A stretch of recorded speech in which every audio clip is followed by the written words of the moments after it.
Père, bénis ta parole et fortifie-moi pendant ces moments. J'ai besoin de ta grâce, j'ai besoin de ton onction. S'il te plaît, accomplis ton but à travers de ces messages au nom de Jésus. Amen. Acte 1.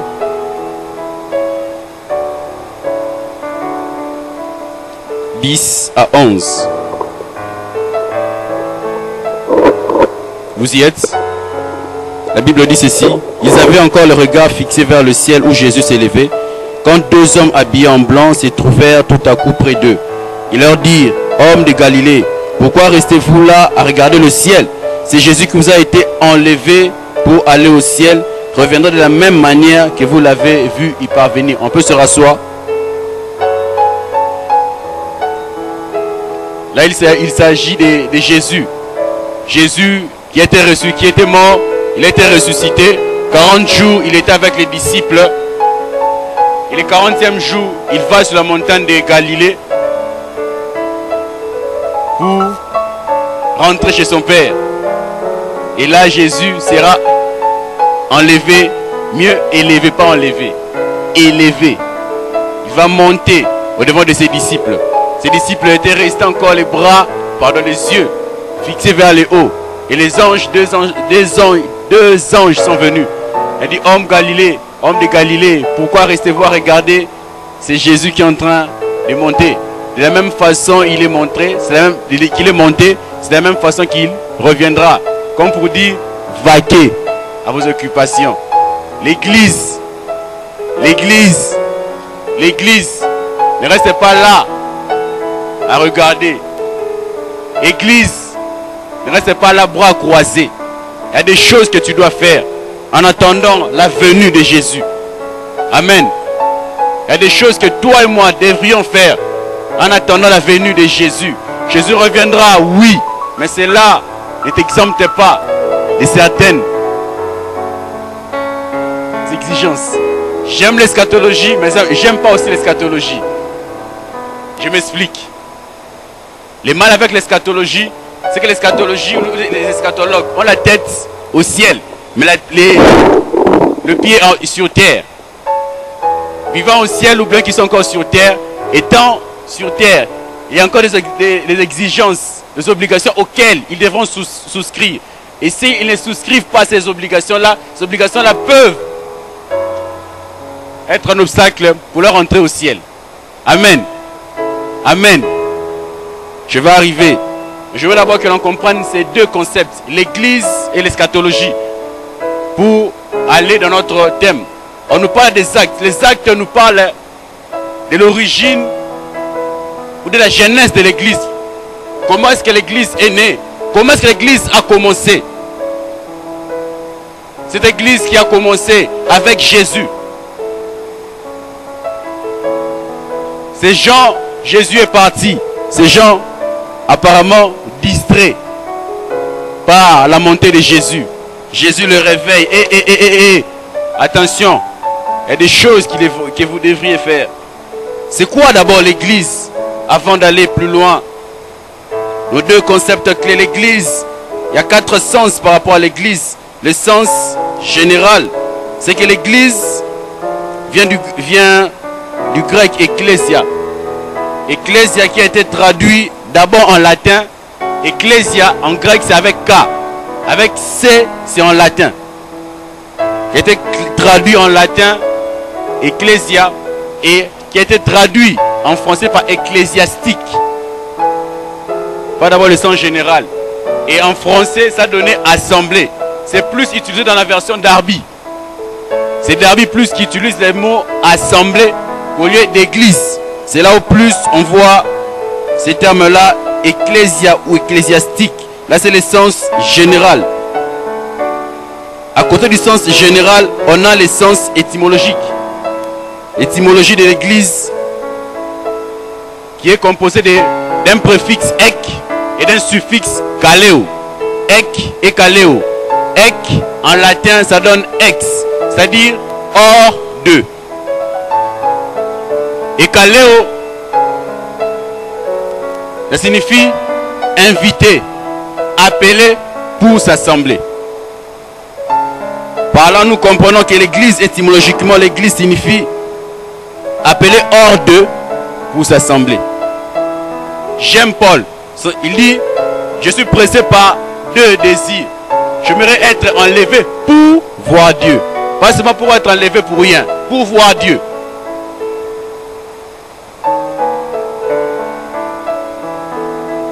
Je vais d'ailleurs pour faire quoi? C'est pour m'assembler. À côté du sens étymologique, on a le sens historique. Je remonte vite. Historiquement, les Grecs avaient leur pensée de l'église. Les Romains avaient aussi leur pensée. À côté de la pensée grecque, la pensée romaine s'est ajoutée la pensée religieuse, la pensée juive. D'abord chez les Grecs, c'était quoi?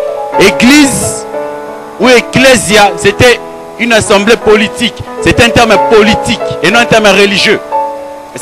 Ça signifiait une assemblée plénière des personnes. Et généralement, cette assemblée se réunissait hors de la ville pour débattre de la chose publique. Res publica. Actuellement, on dira que c'était un parlement. C'est que nous voyons là au palais du peuple. C'était ça l'église. J'insiste bien chez les Grecs. Une assemblée plénière des citoyens pour débattre de la chose publique. Mais chez les Romains, ça avait aussi une signification. Chez les Romains, la signification de l'église, c'était l'armée. Parlant de l'église, chez les Romains, on voyait une armée. C'est un ensemble de personnes qui ont juré fidélité au roi, donné leur sang ou jusqu'au sacrifice suprême pour la nation, principalement pour le roi. Donc par là déjà on voit que l'église n'est pas une assemblée de pleureurs. Je suis contre. Je ne vais pas aller loin. Église quoi? Ensemble des pleureuses ou des pleureurs. Comment vous montez votre groupe, les femmes pleureuses? Vous allez pleurer toute votre vie?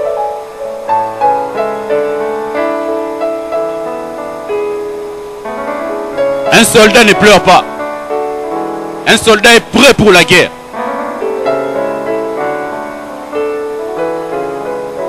Et à côté du sens grec et romain, c'est ajouté le sens juif, un sens religieux qui signifiait toute assemblée. Principalement l'assemblée de Dieu, Israël. Et c'est en cela où quelques eschatologues ont eu à commettre une erreur, confondant l'église à Israël. Dans la Bible, Israël c'est Israël, église c'est l'église. Le royaume c'est le royaume n'est pas l'église.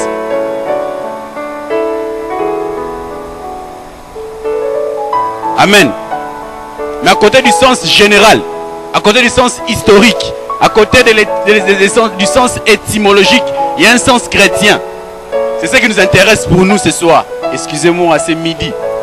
Le sens chrétien de l'église se résume en trois concepts. Le premier concept, on a vocation, on a séparation et puis on a rassemblement. Trois concepts, vocation, rassemblement, pardon, séparation et puis rassemblement. Au travers de ces trois concepts, on essaiera de comprendre l'église. C'est quoi l'église? L'église est donc l'ensemble des hommes ayant été appelés par Dieu. Là on voit la vocation. C'est Dieu qui appelle. Ce n'est pas Nanayo, pardon, que l'on fasse partie de l'église. Oh, tu as baptisé, tu as des membres, on fait partie de l'église. Non, c'est Dieu qui appelle.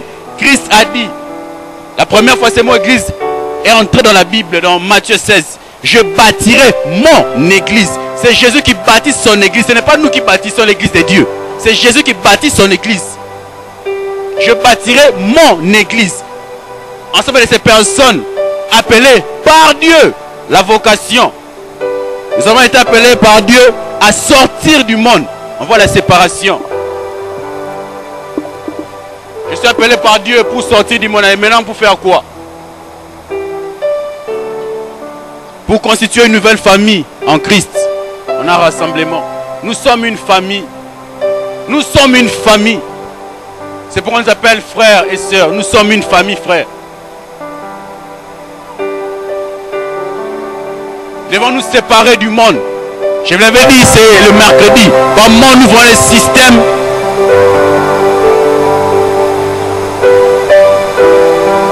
Comment nous voyons un système monté par le diable.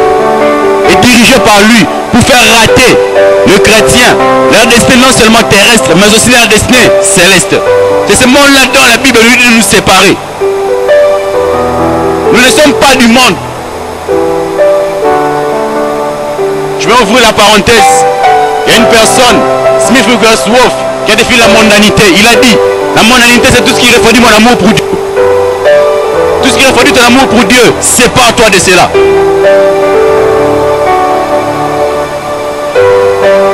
Est-ce que prendre la boisson c'est mauvais? Je ne sais pas. Est-ce que quand tu prends la boisson, ça augmentera ton amour pour Dieu? Je ne sais pas.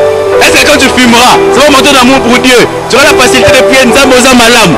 Est-ce que quand tu prendras cette soeur-là, tu partiras avec elle? Ça va augmenter ton amour pour Dieu.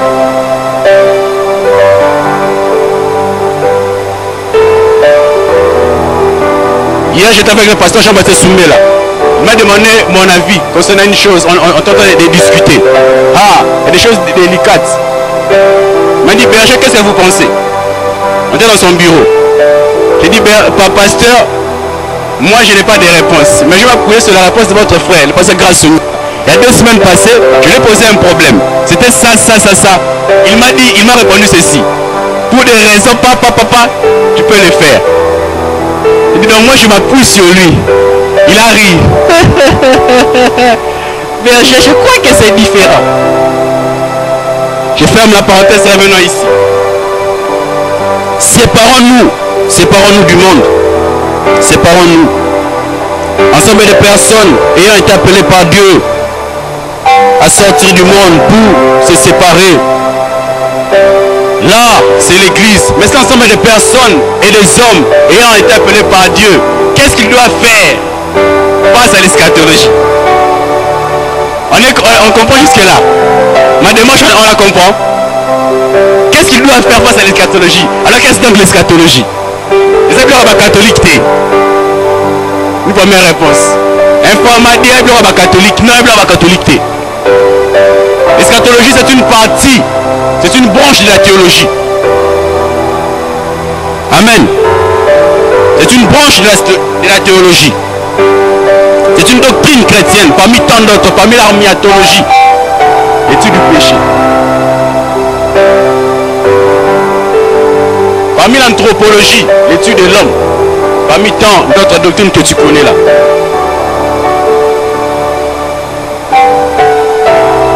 C'est une science. Quand je parle de science, parce qu'elle a sa méthode par laquelle on peut accéder à ces données. C'est une science qui étudie les fins dernières de l'homme. C'est la science qui étudie les temps de la fin. Par là, on peut comprendre que chaque homme a son eschatologie. Scientifiquement. On est là. La science qui étudie les temps ou la fin de l'homme. Concernant ma fin, donc j'ai mon eschatologie. Dans la littérature, il y a une revue, l'eschatologie du grand soir. On se souvient? J'ai oublié l'auteur, l'eschatologie du grand soir. Mais là, c'est la science qui nous parle du retour de Christ. C'est une branche de la théologie qui nous parle des prophéties du temps de la fin.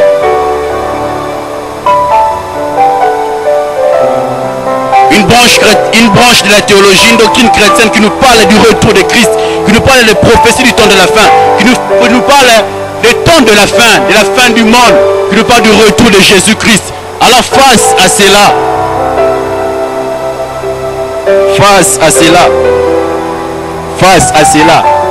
que devrions-nous faire? On va lire un passage dans Luc 19, 41 à 44. Là c'est Christ qui se lamente sur Jérusalem. Oh Jérusalem, si tu avais su le temps de ta visitation. Luc 19, 41 à 44. Jérusalem, si tu avais su le jour de ta visitation, tu ne serais pas conquise, je paraphrase, par tes ennemis. Mais là on vient, tu seras pressé de tous côtés. Tes ennemis vont t'entourer de tous côtés. Ce passage de Luc nous montre 3 vérités qu'on vit dans un monde à 2 vitesses. C'est une connaissance que nous sommes venus apporter. Mais on verra.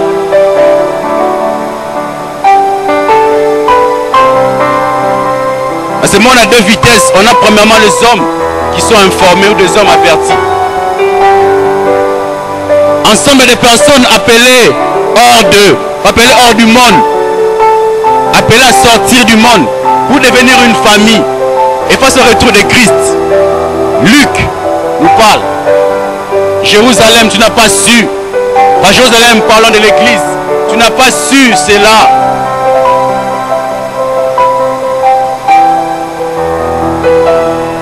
Donc, à l'église,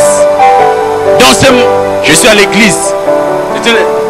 C'est un séminaire qui concerne essentiellement les chrétiens. À l'église, donc, ce passage de Luc nous montre trois vérités par rapport à ce que nous vivons à l'église.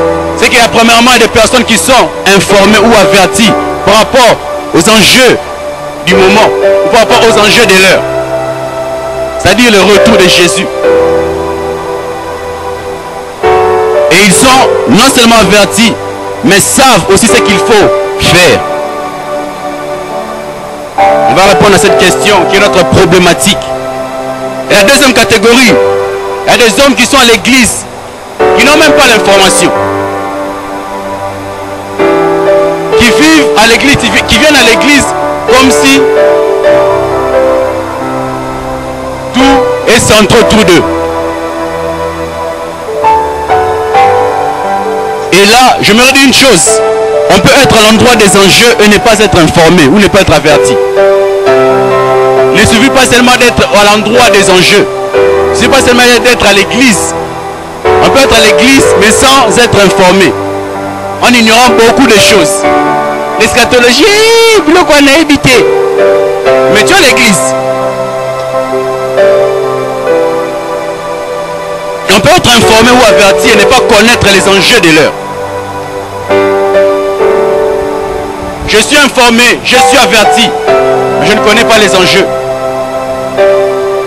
Nous connaissons la période que nous sommes en train de traverser. On tend lente mais sûrement vers la session. Alors un étudiant déjà averti, c'est maintenant le moment de se mettre à jour. Mais pourtant, il est étudiant. Et la troisième vérité, c'est que ce passage de Luc nous dit, concernant nous l'église, c'est que l'information influence toujours notre comportement. Influencera toujours notre attitude. Tu vis tel que tu vis là, parce que tu n'as pas l'information, ou tu ignores beaucoup de choses. Parce que j'ignore certaines choses. J'aime ce passage de Ruth 1,16. Ruth qui était partie à Moab, parce que Bethléem était affamé. Il n'y avait plus de pain. Ils sont allés à Moab parce qu'il y avait de la nourriture. Ils entendent là-bas. Là-bas, elle perd son mari et ses deux enfants Machlon et Kilion. Et son mari Elimelech. Ils entendent, j'aime ce passage. Naomi a appris que l'Éternel avait visité Bethléem. Ils sont rentrés. Naomi a appris. Non seulement qu'elle a appris, mais elle a fait un mouvement. Elle est rentrée à Bethléem parce que Moab pire que Kotaki. Moab. Elle est rentrée. Dans ton comportement. Elle a appris, elle a agi. Elle a appris, elle a fait un pas. Fais-tu un pas? Est-ce que je fais un pas par rapport à l'information que je reçois? L'information influence toujours mon comportement. Et la connaissance, elle a plusieurs rôles. C'est une richesse. 1 Corinthiens 1,5, là c'est Paul qui dit aux Corinthiens, dans votre union avec Christ, vous avez été enrichis de la connaissance ainsi de suite. La connaissance 2, c'est une nourriture. Proverbe 2,10. La sagesse te protégera et la connaissance te donnera la joie. Et la richesse, pardon, la connaissance est une arme, surtout une arme défensive. Elle te protège. Osée 4,6. Mon peuple périt, faute de connaissance. Nous sommes venus apporter une information. Et nous attendons une réponse. Mon peuple est détruit parce qu'il lui manque la connaissance. Donc si le peuple de Dieu avait la connaissance, avait l'information, il ne serait pas mort. As-tu l'information? Ai-je l'information? Mais la question qui est notre problématique de ces séminaires, pardon. Mais face à cela, berger, face à toutes ces connaissances apprises aujourd'hui, entendues aujourd'hui, que devrions-nous faire? C'est ça notre problématique. L'Église face à l'eschatologie, face au retour de Jésus, face aux prophéties des temps de la fin, face à la fin du monde. Que dois-je faire? Que doit faire l'Église? L'Église, je dis, une assemblée de personnes appelées par Dieu à sortir du monde pour devenir une famille. Alors face au retour de Jésus, qu'est-ce qu'elle doit faire? Que devrions-nous faire? Que devrions-nous faire? Trois choses. Trois choses. Premièrement, nous devons nous attacher à Dieu. Jésus a promis qu'il reviendrait. À beaucoup de passages dans la Bible qui le dit. Apocalypse 22, 20 dit l'Esprit et l'épouse disent viens. L'Esprit et l'épouse disent viens, viens, viens. Déjà dans Actes, Jésus lui-même a dit, pendant les anges ont dit aux disciples, c'est Jésus qui est parti, il reviendra de la même manière. Vous l'avez vu monter. Jésus reviendra. Il reviendra certainement. Lisons un Thessalonicien qui nous parle du retour de Jésus-Christ. Matthieu 24, beaucoup d'autres passages qui nous parlent de cela. S'attacher à Dieu. J'aime ces passages. On les verra dans la suite des temps, dans les jours qui viennent. 2 Corinthiens 7, 1 dit, ayant donc de telles promesses, quand vous montez, là c'est le verset 1, donc il faut monter au chapitre 6 pour comprendre cela.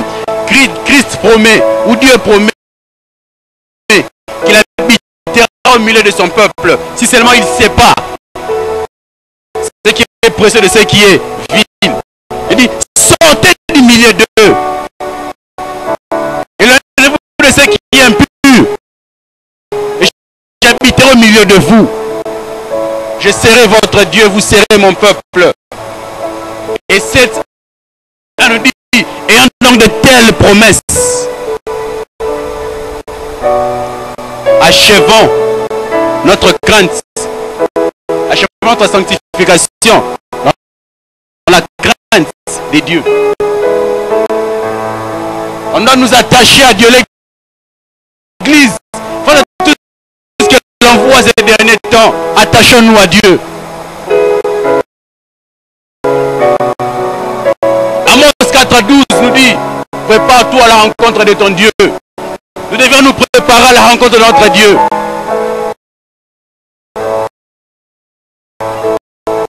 Prépare-toi, ne sois pas distrait.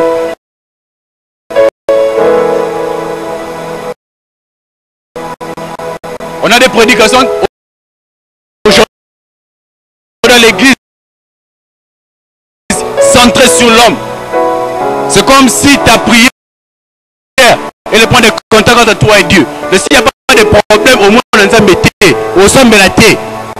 Il faut que le problème soit pour que vous connaissiez un vous avez un problème, c'est un problème. C'est un problème.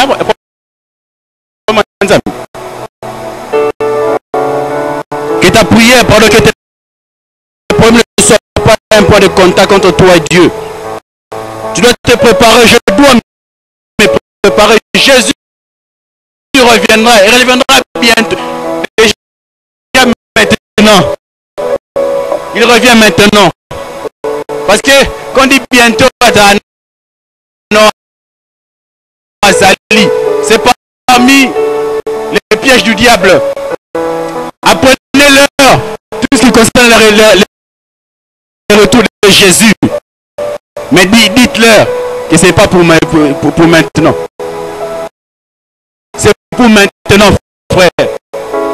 C'est pour maintenant, sœur. En un clin d'œil, en un instant. Quand j'étudiais cela, un instant, c'est ce qui a donné le nom atome.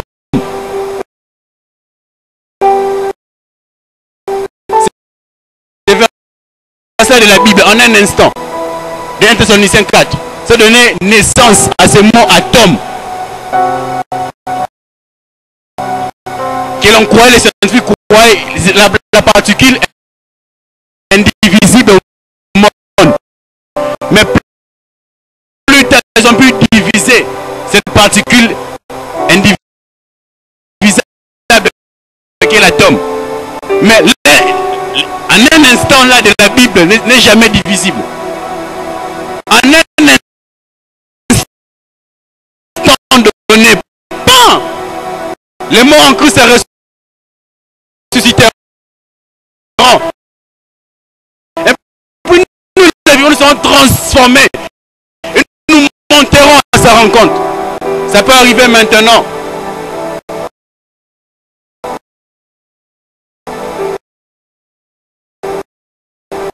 Je crois que 2 ans, 3 ans passés, j'ai eu à faire une vision.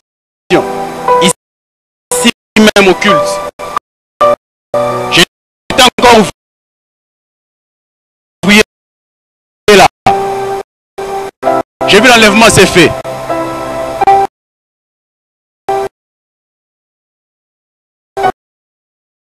Nous en avons divisé comme ça. Cette partie a été enlevée. Cette partie est restée. Moi, c'est moi qui prêchais. Je me suis retrouvé ni là-bas, ni ici, au milieu. Je commençais à pleurer. C'est maintenant moi je suis où?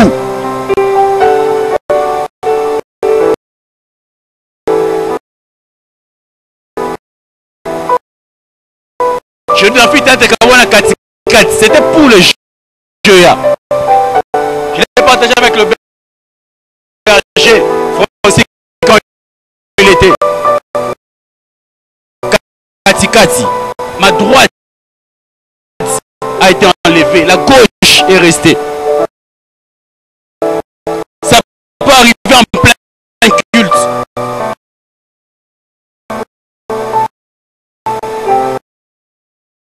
En plein culte. Alors, c'est le moment, mon frère. C'est le moment, ma soeur. Prépare-toi à la rencontre de Dieu.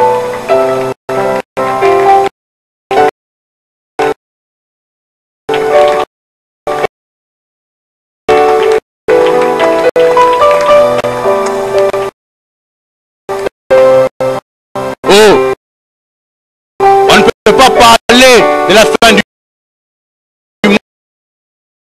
monde. On ne peut pas parler du retour de Jésus sans parler d'Israël.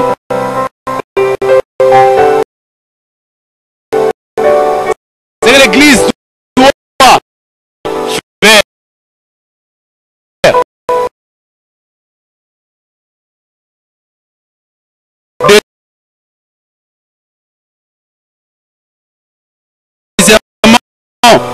C'est prier pour la paix de Jérusalem en bénissant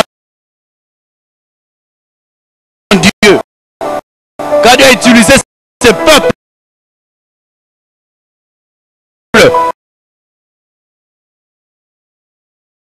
pour nous accorder le salut. Le salut vient des Juifs.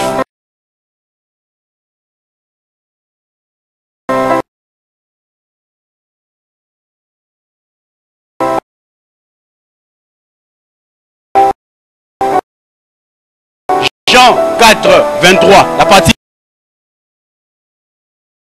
B. Le salut vient des Juifs. Dieu utilisait ce peuple. Déjà, Isaïe 62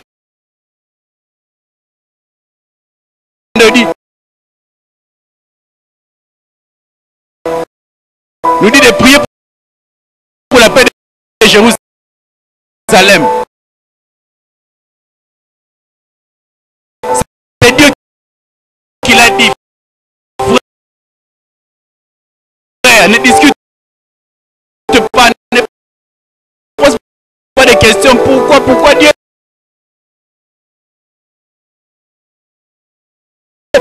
Seulement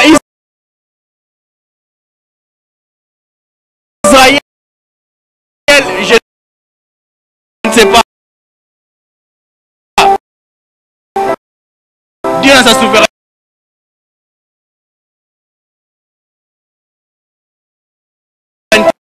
a choisi Israël. C'est passage de Deutéronome 7:7. J'étais choisi non parce que tu es nombreux.